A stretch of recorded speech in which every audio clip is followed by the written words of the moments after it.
पनवेलमध्ये रस्त्यावरती मोठ्या प्रमाणात खड्डे पडलेले पाहायला मिळत आहेत। तसेच महानगर गॅसने गॅस पाईपलाईन टाकण्यासाठी पनवेल महानगरपालिकेच्या हद्दीतील सर्व रस्ते खोदून ठेवलेत।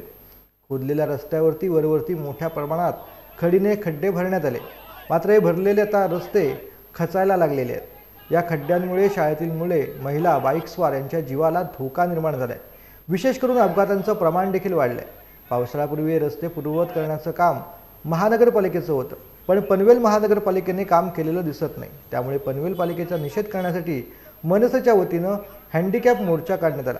यावेळी मनसे कार्यकर्त्यांनी पनवेल पालिकेच्या विरोधात जोरदार घोषणाबाजी देखील दिली।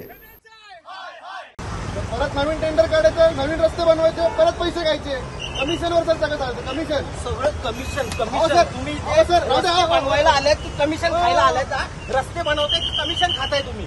आता आपण उभे आहोत मुंबई गोव्याच्या स्टार्टिंग पॉइंटला आणि आम्ही वेळोवेळी निवेदन दिले, आम्ही रिक्वेस्ट केली एनएचआयला, म्हणजे एनएचआयचे पीडी म्हणजे गोटकर साहेब यांना आपण वारंवार विनंती करून सुद्धा मुंबई गोवा हायवेचे स्टार्टिंग पॉइंट खड्डे, म्हणजे जे खड्डे मोठे मोठे पडलेले 10 फुटाचे खड्डे ते अजूनही भरण्यात आले नाही। त्यामुळे आज मनसेनी आंदोलन केलं आणि त्यांना थोडीशी जाग आणून दिली की हे रस्ते लवकरात लवकर बुजवा, नाहीतर इथे खूप मोठे ऍक्सिडेंट होतील। आज शनिवार असल्यामुळे खूप पर्यटकांची गर्दी आहे आणि तुम्ही बघू शकता की या हायवेला खूप ट्रॅफिक लागलेलं आहे।